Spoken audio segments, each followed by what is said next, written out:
Jemaat, kami mohon bangkit berdiri.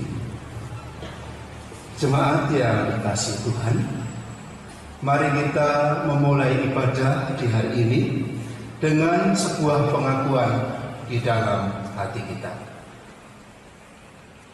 Pertolongan kita adalah dalam nama Tuhan Allah yang menjadikan langit dan bumi dan yang tidak meninggalkan perbuatan tangannya serta tetap setia untuk selama-lamanya. Amin.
Turunlah atas kita sekalian anugerah dan sejahtera dari Allah Bapa dan Tuhan kita Yesus Kristus. Amin. Jemaat dipersilahkan duduk kembali. Jemaat yang dikasihi Tuhan, kita mengucap syukur punya gembala yang baik yang menuntun kita, menempatkan kita pada air yang tenang. Oleh sebab itu mari kita puji Dia dengan pujian nomor 415 bait 1 dan bait yang kedua.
Jemaat yang dikasihi Tuhan, hukum kasih yang terdapat dalam Matius pasal 22 ayat 37 sampai 40 berbunyi begini.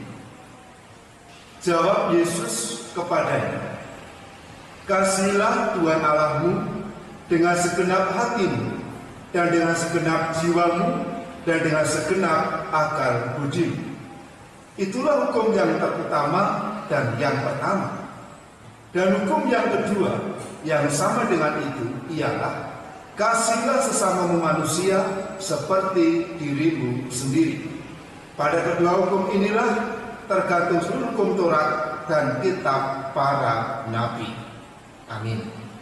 Jemaat yang dikasihi Tuhan, sering kehidupan kita tidak sesuai firman ini. Oleh sebab itu mari kita mengaku dosa dan mendengarkan berita pengampunan. Jemaat, kami mohon untuk bangkit berdiri.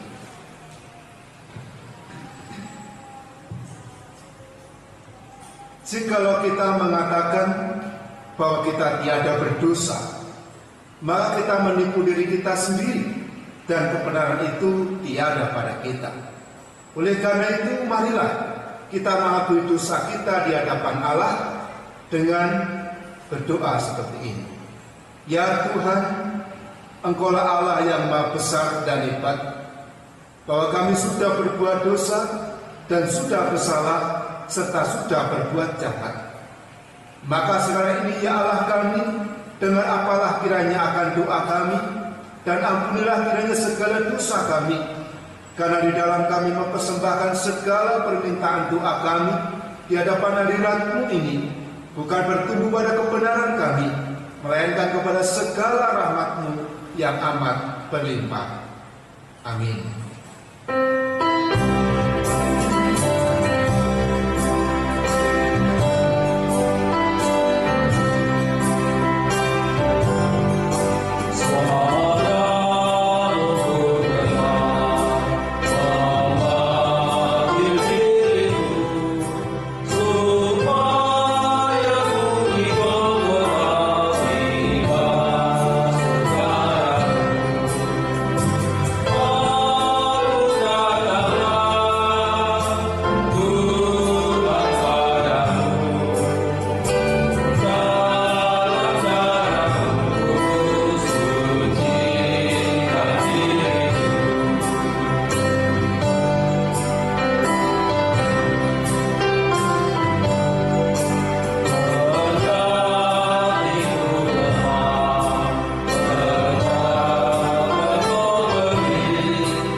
Jikalau kita mengaku segala dosa kita, maka Allah itu setia dan adil, sehingga Ia mengampuni segala dosa dan menyucikan kita dari segala kejahatan.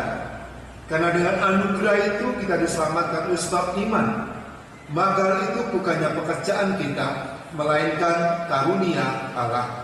Syukur kepada Allah sebab anugerahnya yang tiada terkira itu. Amin.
Firman Tuhan yang kita renungkan bersama saya ambil dari kitab Mazmur pasal 46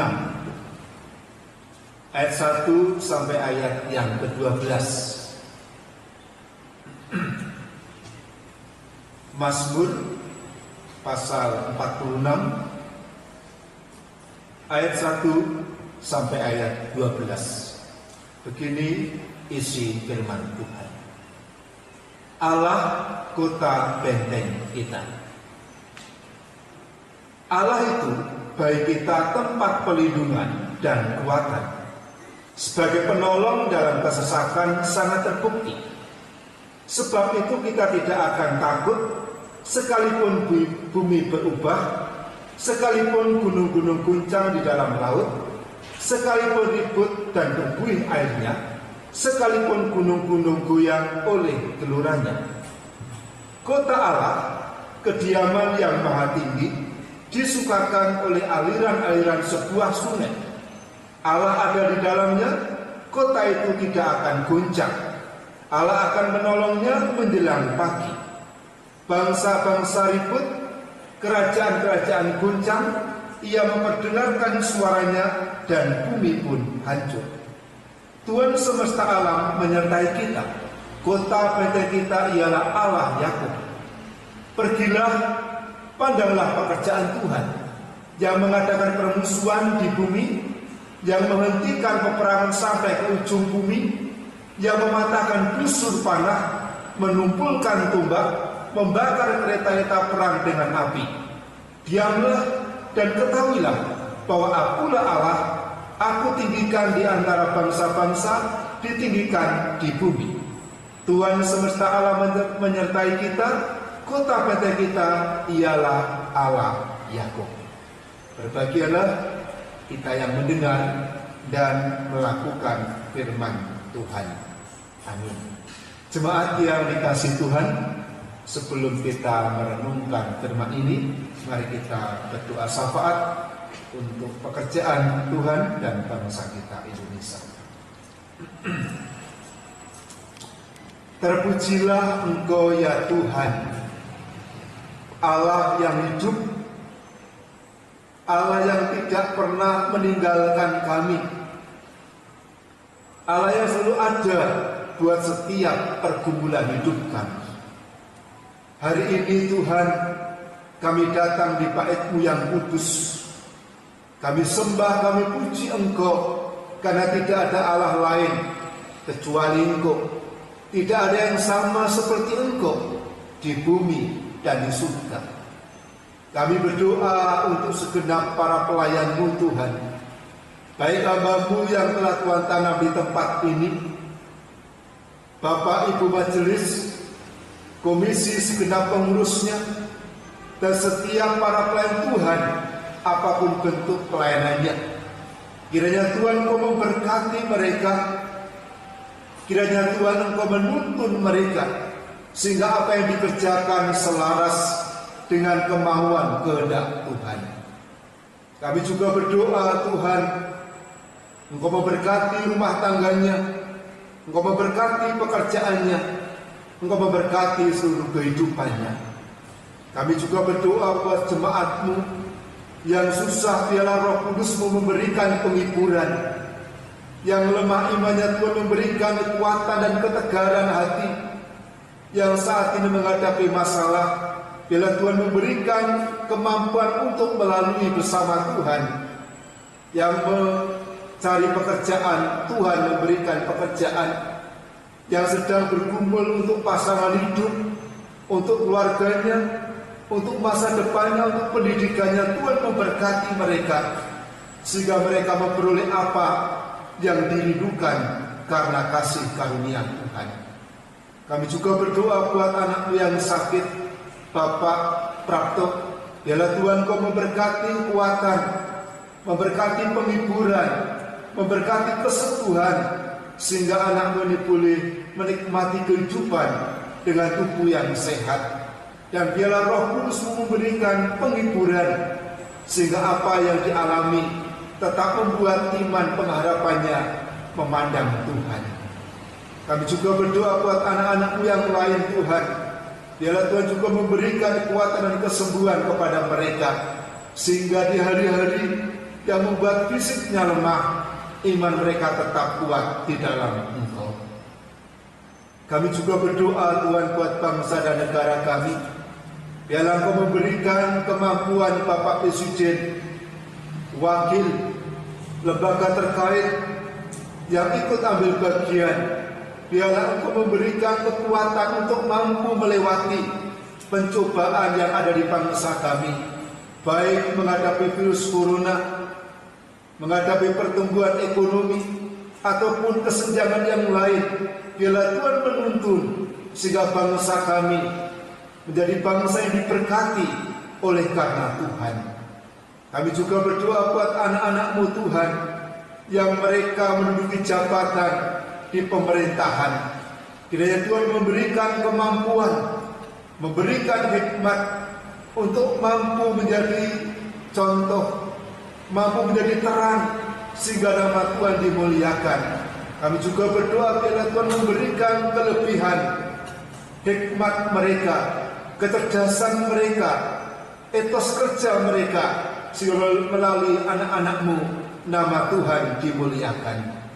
Kami berdoa buat para hamba-hamba-Mu yang mengundangkan Injil-Mu, baik melalui media massa, elektronik, pendidikan, kesehatan. Tuhan, Engkau mengerjakan sehingga setiap orang yang mendengar, yang melihat, yang merasakan kasih kuasa-Mu, hati mereka sujud menyembah-Mu.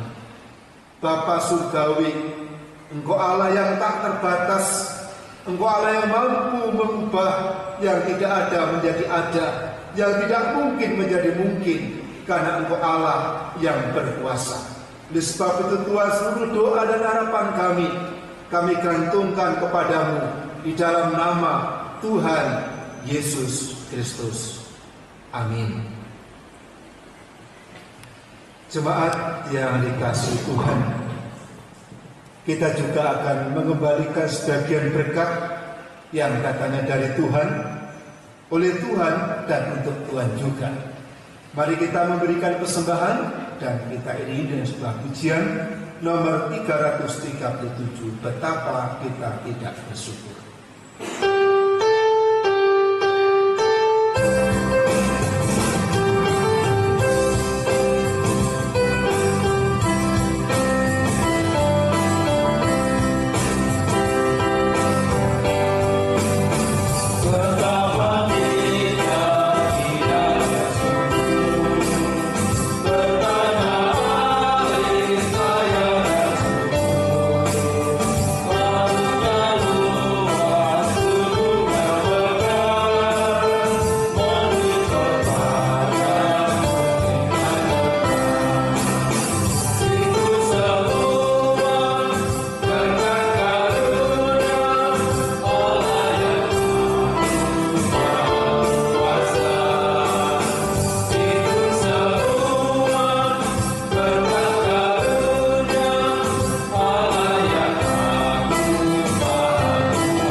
Jemaat, kami mohon bangkit berdiri.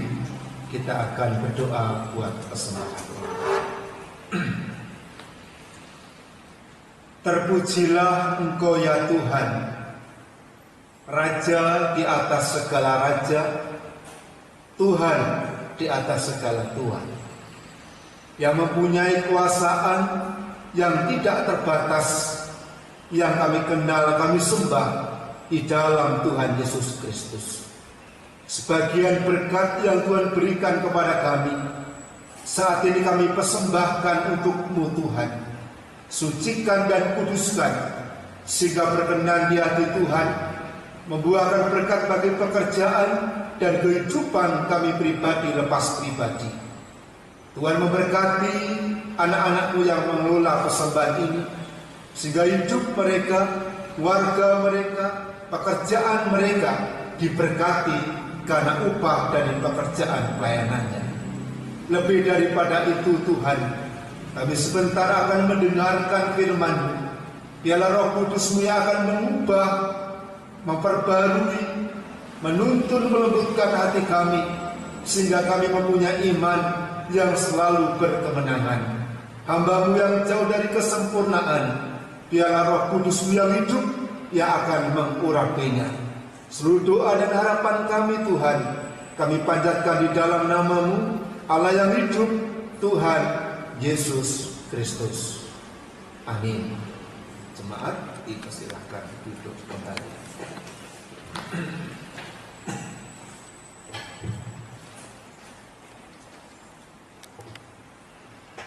Jemaat yang dikasihi Tuhan,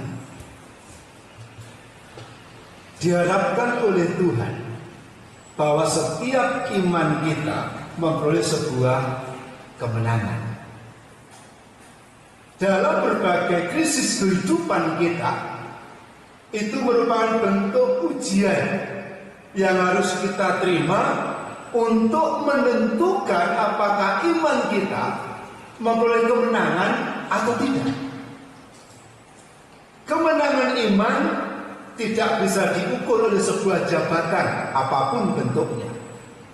Kemenangan iman tidak bisa diukur oleh lamanya ikut Tuhan. Kemenangan iman juga tidak bisa diukur sejauh mana kita ambil bagian dalam pekerjaan Tuhan. Tetapi kemenangan iman diukur oleh sebuah fakta kehidupan.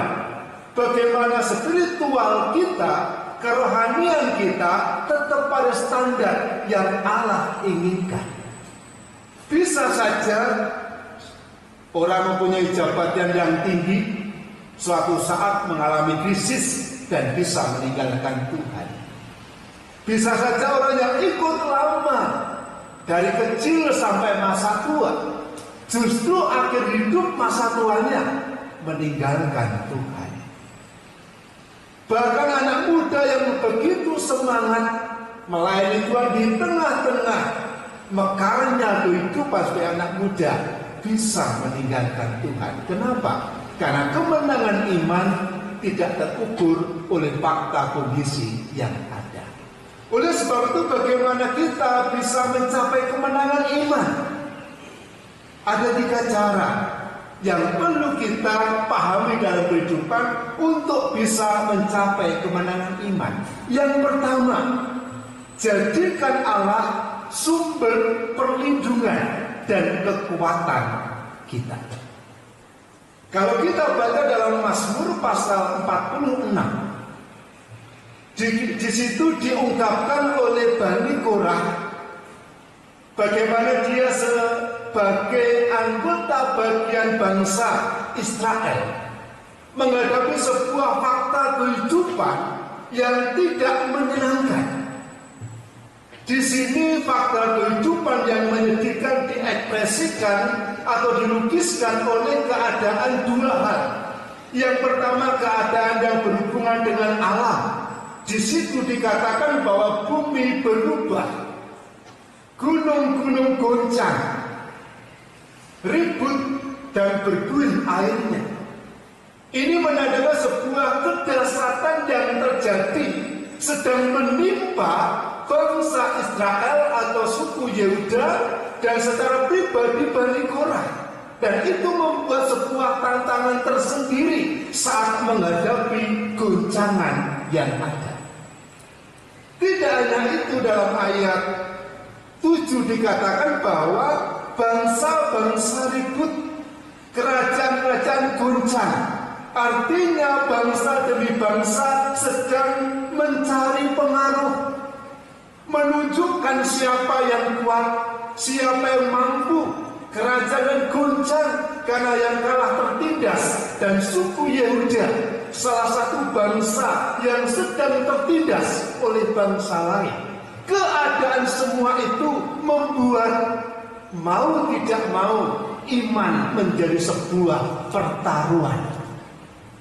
Keadaan itu membuat iman menjadi sesuatu yang disandingkan dengan sebuah kehidupan fakta yang terus semakin hari semakin besar tantangannya, semakin hari semakin kuat cengkramannya, semakin hari semakin jauh pengaruhnya, dan anak-anak Tuhan mulai kecil imannya, mulai kecut pengharapannya, mulai pudar kepada Tuhannya.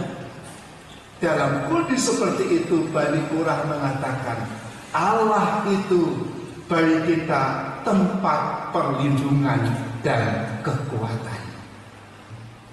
Jemaat yang dikasihi Tuhan, Bani Korah menyadari bahwa tantangan jauh lebih besar dari iman yang sedang dihadapi. Akibat dari gerakan alam dan bangsa-bangsa ini membuat mereka juga semakin kecil hatinya. Namun masih ada sebuah iman yang dipertaruhkan, yang dibawa kepada Tuhan untuk mengakui bahwa Allah lah sumber perlindungan dan sumber kekuatan. Sehingga ayat 2 dikatakan Allah itu bagi kita tempat perlindungan dan kekuatan, sebagai penolong dalam kesesakan sangat terbukti. Apakah saat itu sudah terbukti? Apakah saat itu betul-betul menikmati kemenangan? Bisa iya, bisa tidak.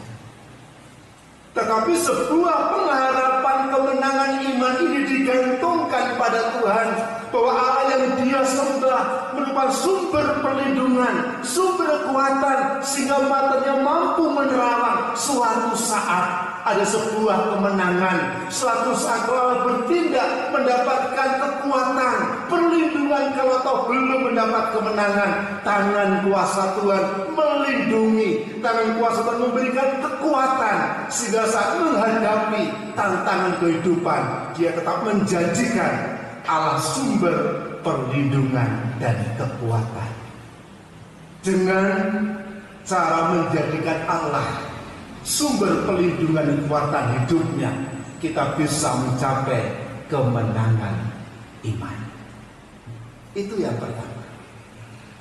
Yang kedua, cara mencapai kemenangan iman, jadikan Allah sumber kedamaian.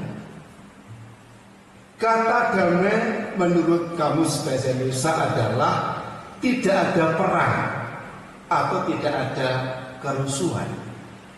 Yang kedua artinya tentram. Yang ketiga tidak bermusuhan. Fakta dalam pasal 46 ini bahwa bangsa Yehuda mengalami tidak ada kedamaian. Sehingga ungkapan dalam bangsa-bangsa ini diambil terinspirasi dari pengalaman suku Yehuda saat menghadapi bangsa Asyur. Dan bangsa Asyur melalui utusannya berkata kepada Hizkia, Raja Yehuda, yang berbunyi begini, 2 Raja pasal 18 ayat 19. Kepercayaan macam apakah yang kau pegang itu? Artinya bahwa bangsa Asyur menghina Raja Hizkia sebagai Raja Yehuda. Kepercayaan macam apa yang kau pegang itu? Karena sering Hizkia mengatakan bahwa Tuhan kita Allah yang dahsyat, Allah kita Allah yang berkuasa. Tetapi faktanya saat menghadapi bangsa Asyur, Raja Yehuda segenap rakyatnya tidak mampu bertahan. Bahkan karena kejamnya Raja Asyur, pasal 18 ayat 16 dikatakan bahwa Hizkia mengerat emas dari pintu-pintu dan dari pintu bait Allah, dan emasnya itu diberikan kepada Raja Asyur, bentuk pajak atau upeti sebagai bangsa yang kalah.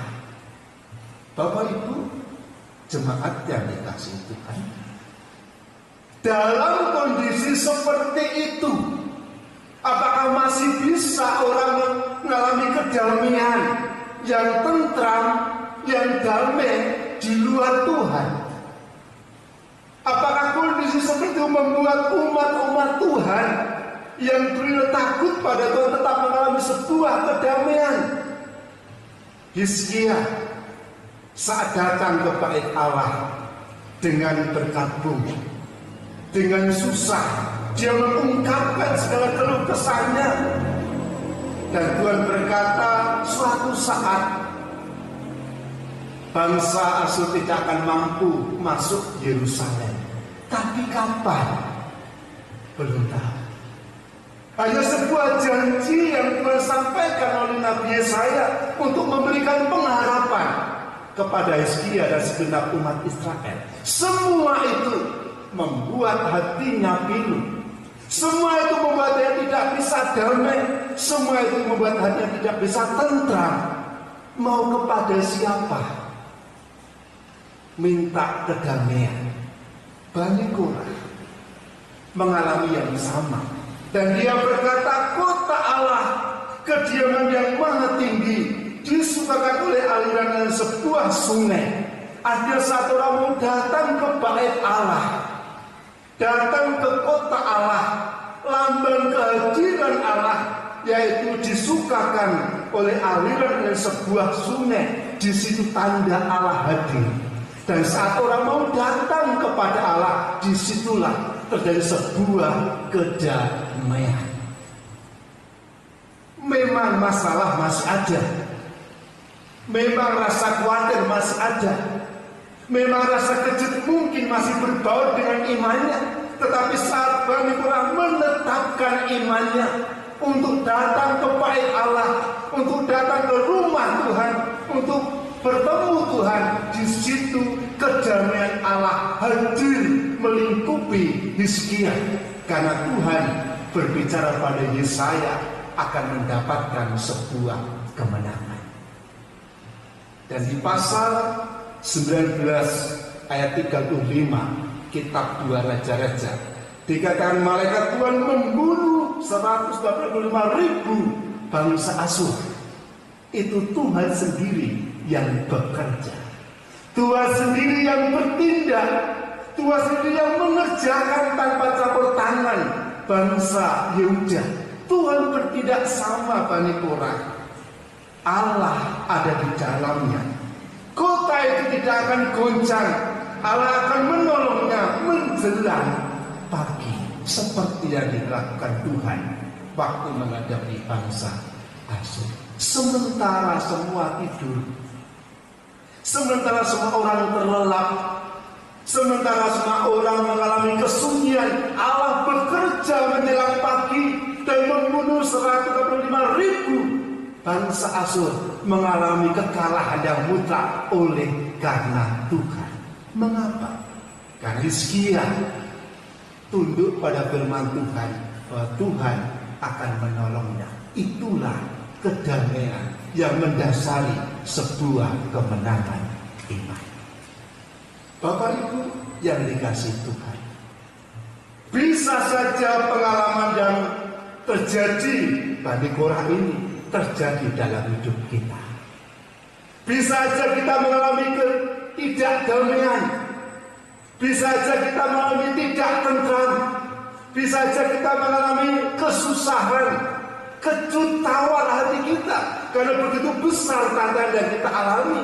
Namun saat kita menjadikan sumber kedamaian, cepat atau lambat tangan Allah bekerja, kuasa Allah bekerja, sehingga aliran sungai itu mengalir dalam hidup kita.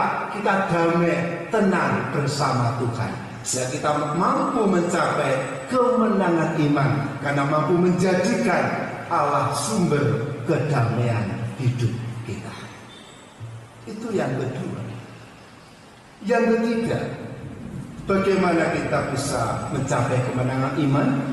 Jadikan Allah sumber pengharapan. Di dalam ayat 4, pasal 46 ayat 9 sampai 12, di situ ada 3 cara kita merintis sebuah pengharapan pada Tuhan. Yang pertama, pergilah, pandanglah pekerjaan Tuhan. Artinya di sini Bani Korah mencoba untuk mereview ulang kejadian berkat Tuhan, pertolongan Tuhan di masa lalu.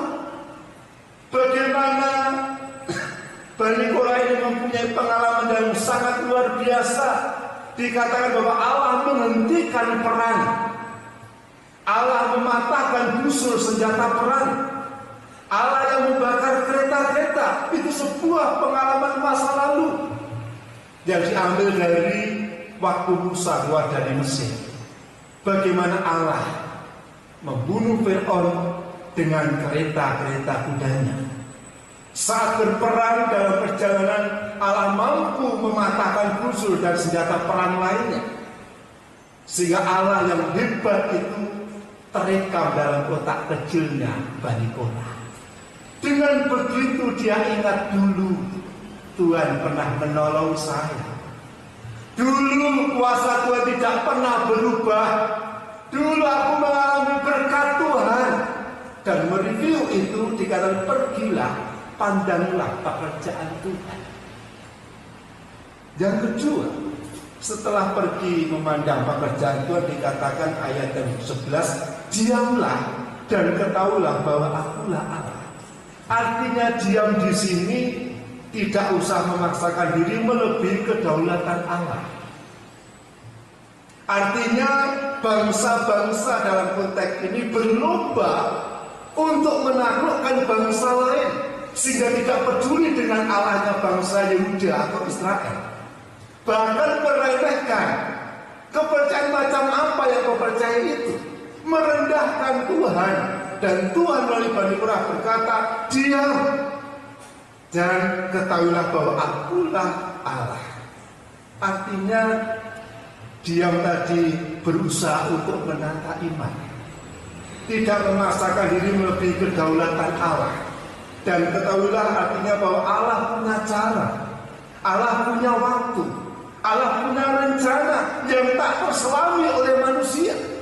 Dan saat Bani Korah berusaha untuk pergi memandang karya Allah, berusaha untuk diam merenung mengikuti kehendak Tuhan, dan mengetahui bahwa Allah punya rencana, punya cara, punya waktu, disitulah muncul sebuah pengharapan bahwa Allah yang disembah punya cara untuk menyelesaikan peperangan. Allah yang disembah punya waktu tersendiri yang tidak dijangkau oleh manusia. Itu waktu Tuhan. Dan Allah punya rencana yang terbaik buat bangsa Yehuda, sehingga suatu saat kemenangan terjadi dan itu dipenuhi oleh Tuhan. Sehingga dengan menjadikan sumber pengharapan, kita bisa memperoleh kemenangan iman. Jemaat yang dikasihi Tuhan, mari kita renungkan hidup kita. Apakah saat ini kita sudah mencapai kemenangan iman kita? Apakah saat ini justru kita mengalami tertindas, terintimidasi, tercekam oleh sebuah kondisi hidup kita dan semakin lebih besar yang kita hadapi? Mari kita jadikan Allah sumber perlindungan dan kekuatan kita. Mari kita jadikan Allah sumber kedamaian dalam hidup kita. Mari kita jadikan Allah sumber pengharapan kita. Dengan tiga hal inilah kita setapak demi setapak mencapai sebuah kemenangan iman, di mana Allah bekerja untuk hidup dan keluarga kita. Tuhan memberkati. Kita berdoa.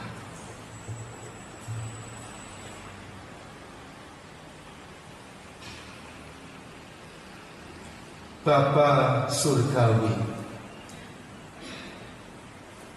terpujilah namamu Tuhan,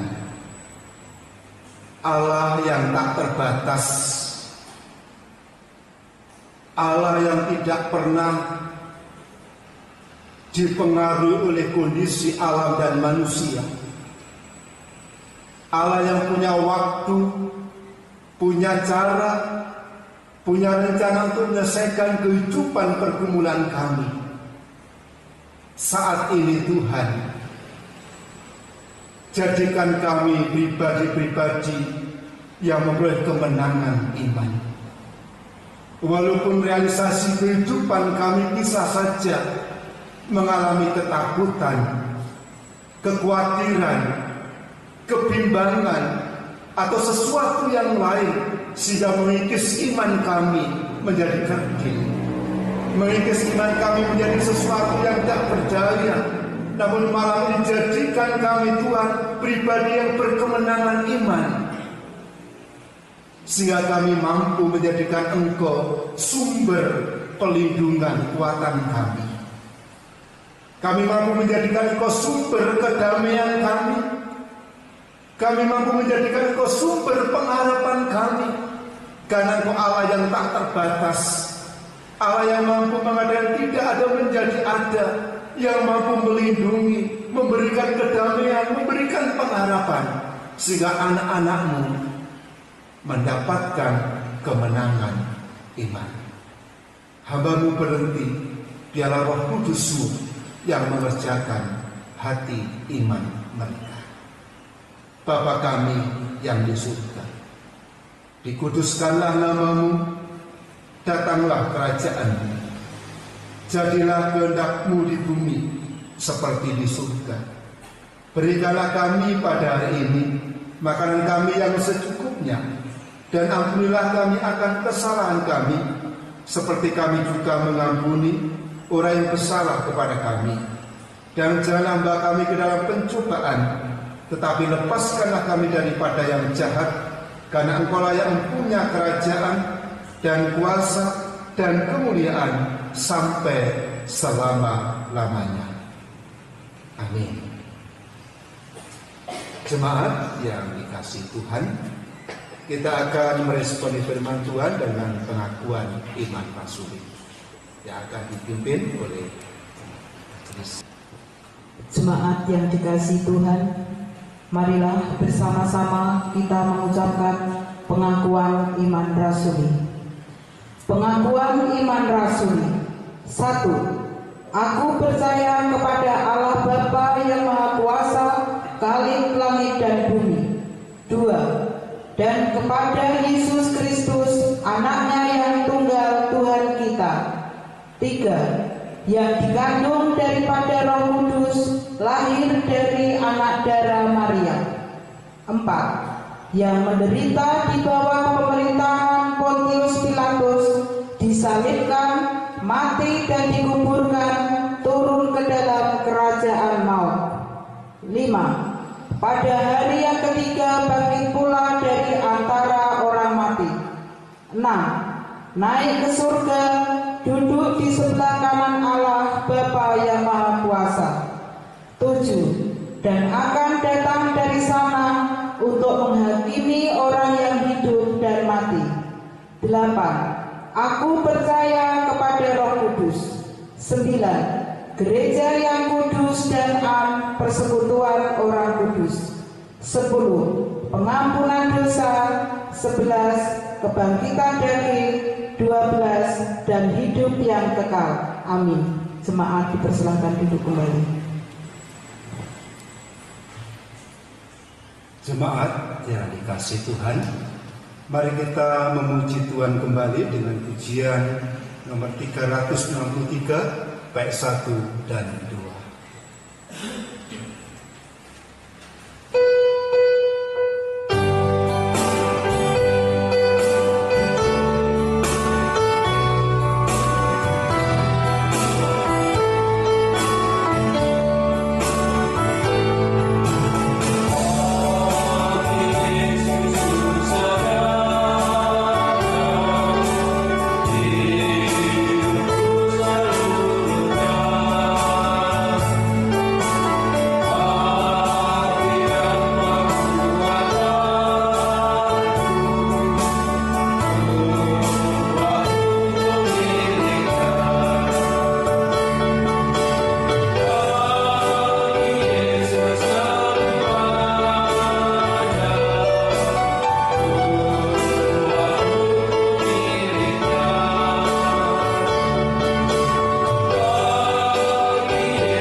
ibadah, dan setelah doa kita pujikan 346 Tuhan Allah beserta engkau.